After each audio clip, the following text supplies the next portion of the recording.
ఈరోజు నేను కీమా అండి, మటన్తో చిన్న కీమా ముక్కలుగా ఇట్లా చేసిన అండి, ముక్కలుగా చేయించిన. దీన్ని కీమా అంటారు. కీమా కర్రీ ప్రిపరేషన్ నేను ఎట్లా చేస్తానో మీకు చూపిస్తాను. ఓకేనా, చూద్దాం రండి. బాండీలో గిన్నెలో ఆయిల్ వేసాను, ఆల్రెడీ వేసేసాను. ఇక్కడ నేను ఆనియన్స్ ముక్కలు కట్ చేసుకున్నాను, మిర్చి కట్ చేసుకున్నాను అండి. మిర్చి కొంచెం ముక్కలు వేసేసుకోవాలి. ఇలా కొంచెం ఆనియన్స్ ఎక్కువ వేసుకుంటే కొంచెం గ్రేవీ బాగా కలిసి వస్తుంది, గ్రేవీ బాగా వస్తుందండి. కాబట్టి నేను ముక్కలు ఎక్కువ కట్ చేసుకున్నాను. ఇది 1/2 kg పైన ఉన్నదండి మటన్ 1/2 kg పైన ఉన్నది. వేసుకున్నాను కదా. కలర్ వచ్చే వరకు దీన్ని మంచిగా వేపుకోవాలండి. కలర్ వచ్చే వరకు మంచిగా వేపుకొని తర్వాత మంచిగా శుభ్రంగా మటన్ని కడుక్కోవాలి. మనం రండి కడుక్కుందాం. ఇట్లా ఉంది కదండి మంచం. అయితే ఇది చిన్న చిన్న ముక్కలు కాబట్టి కింద పడిపోతుంది, కాబట్టి కడిగి ఈ జల్లట్లో వేస్తాను. ఎందుకంటే వాటర్ అంతా ఒడిచిపోతుంది కాబట్టి శుభ్రంగా, అంటే ఒకటేసారి ఏం కడగను, ఒక 2-3 సార్లు మంచిగా కడుగుతండి. కడిగి ఇట్లా జల్లట్లో వేస్తానండి. 2-3 సార్లు కడుగు. చూడండి, మటన్ని శుభ్రంగా కడిగిన. వీటిని మీరు ఏమంటారో చెప్పండి. మేమైతే ఇక్కడ తెలంగాణ అయితే సీనబొక్కలు అంటాము. టేస్ట్ అయితే సూపర్ ఉంటుందండి, నమ్మితే. ఇవన్నీ సీనబొక్కలేనండి, ఇక్కడ కిందకు ఉన్నాయి. చూడండి, నేను ఎంత తెల్లగా మంచిగా కడిగి పెట్టుకున్నా. అంత లోపల మనం ఇక్కడికి వచ్చేద్దామండి. ఆనియన్ చూడండి మంచిగా ఇదైనాయండి, కలర్ చేంజ్ అయినాయి. అప్పుడు మనం కొంచెం మటన్ కాబట్టి కొంచెం అల్లం వెల్లిగడ్డ ఎక్కువనే పడుతుందండి, అల్లం వెల్లిపాయ పడుతుంది. ఇప్పుడు నేను అల్లం వెల్లిపాయ పేస్ట్ వేసుకున్నాను. అల్లం వెల్లిపాయ పేస్ట్ కొంచెం మగ్గనివ్వాలండి, అందులో కొంచెం కలిసేటట్టుగా మంచిగా మగ్గనివ్వాలి, కలుపుకోవాలి. కొంచెం ఇట్లా ఉల్లిగడ్డలు ఎక్కువ ఉంటే గ్రేవీ మంచిగా వస్తుంది. ఎందుకంటే మనం ఇంట్లో నీళ్ళు వేసుకొని చేసుకుంటే కీమా కొంచెం టేస్ట్ తగ్గుతుంది, పర్లేదు. మరి ఎక్కువ వేసుకోవద్దు, తక్కువ వేసుకోవాలి. వేసినామా వేయలేదన్నట్టు ఫ్రై చేసుకుంటేనే మటన్ బాగుంటుందండి. మటన్ కీమా కొంచెం ఫ్రై చేసుకుంటేనే బాగుంటుంది. ఇక పసుపు చూసారా, పసుపు వేసాను. పసుపు వేసుకొని మనం కలుపుతున్నాను. ఇది కొంచెం మగ్గిన తర్వాత నేను మళ్ళీ మటన్ వేస్తాను.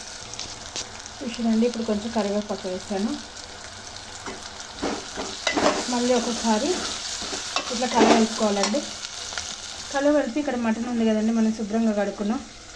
ఇట్లా మటన్ తీసుకొని కొంచెం కొంచెంగా మటన్ని వేసేసుకోవాలి. మనం 3/4 కిలో అండి మటన్, 3/4 kg మటన్. ఇది 3/4 kg మటన్. చూసేదండి, మటన్ అయితే నేను ఎక్కువ పెద్దగా ఇష్టపడను. బట్ మటన్ని ఇట్లా కీమా టైప్లో చేసుకొని తింటే మాత్రం నేను చాలా ఇష్టం అండి నాకు. అట్లయితే ఇట్లా 2 monthsకి ఒకసారి అట్లా తెస్తాడు మా సార్ నాకోసమని. ఇట్లా కీమా టైప్లో చేస్తే ఇష్టంగా తింటారని చెప్పేసి వాళ్ళ ఇంట్లో ఉన్నప్పుడు ఎప్పుడైనా ఫ్రీగా ఉంటే తెస్తారు నాకోసం అని చెప్పేసి ఈరోజు మీతో షేర్ చేసుకున్నామని చెప్పేసి ఈ వీడియోని చేస్తున్నానండి. కీమాది ఇందులో వాటర్ వేయకుండా వండుకుంటేనే టేస్ట్ బాగా వస్తుందండి. వాటర్ వేయకుండా జస్ట్ ఫ్రైలాగా చేసుకుంటేనే టేస్ట్ బాగా, అంటే చాలా టేస్ట్గా వస్తుంది. కొద్దిగా తినాలనిపిస్తుంది. నేనైతే మటన్ పెద్దగా ఇష్టపడే మనిషిని అయితే కాదు, ఎప్పుడో ఒకసారి మాత్రమే తింటా. చూసిందండి, కలిపాను. చిన్నగా నూనెలో ఇలా ఉడకనివ్వాలి. చూసారా, ఉప్పు కారం నేను రెడీగా పెట్టుకున్నాను. ఇది కొట్టించిన కారమే. ఇప్పుడు చూడండి, కీమా మొత్తం నూనె తేలింది. చూసింది, నూనె మొత్తం ఇట్లా తేలాలండి. తేలిన తర్వాత మనం కారం వేసుకోవాలి. చూడండి ఎంత బాగా వచ్చిందో. నాన్ వెజ్ కదండి, కొంచెం ఎక్కువనే వేసుకోవాల్సి వస్తుంది.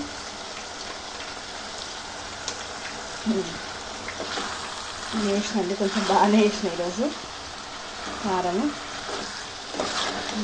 ఇట్లా మంచిగా కలుపుకొని మళ్ళీ మంచిగా ఉమ్మగిలని అనండి. ఇలా నేను నూనెలోనే మంచిగా సిమ్లో పెట్టుకోవాలి. స్టవ్ని సిమ్లో పెట్టుకొని మంచిగా ఉమ్మగిల్లనిచ్చి కొంచెం కావలసినంత సాల్ట్ని వేసుకోవాలి, కలుపుకోవాలి మంచిగా. ఇట్లా చూడండి ఎంత బాగా ఇందులోనే మంచిగా మీకు చూపిస్తానండి. ఇప్పుడు కొంచెం అయిన తర్వాత మళ్ళీ చూపిస్తే ఎంత మంచిగా మగ్గుతుందో, టేస్ట్ జబర్దస్త్ వస్తుందండి.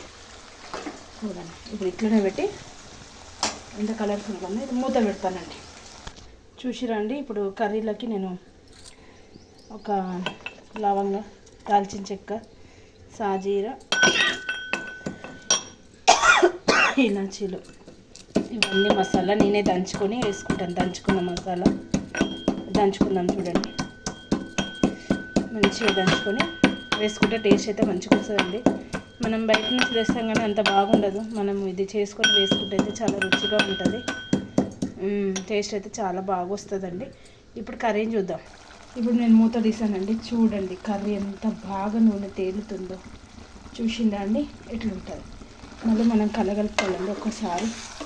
సాల్ట్ కారం మంచిగా మగ్గితే టేస్ట్ ఏంటంటే దానికి కలిసి బాగా రుచి వస్తుంది, మంచి టేస్ట్ వస్తుందండి. చూసిందా మళ్ళీ కొద్దిసేపు ఇట్లా మంచిగా మగ్గబెట్టాలండి. నీళ్ళు వేసుకుంటే రుచి కొంచెం తగ్గుతుంది. ఇష్టం ఉన్న వాళ్ళు ఇష్టం ఉన్నట్టుగా చేసుకుంటే బాగుంటుంది.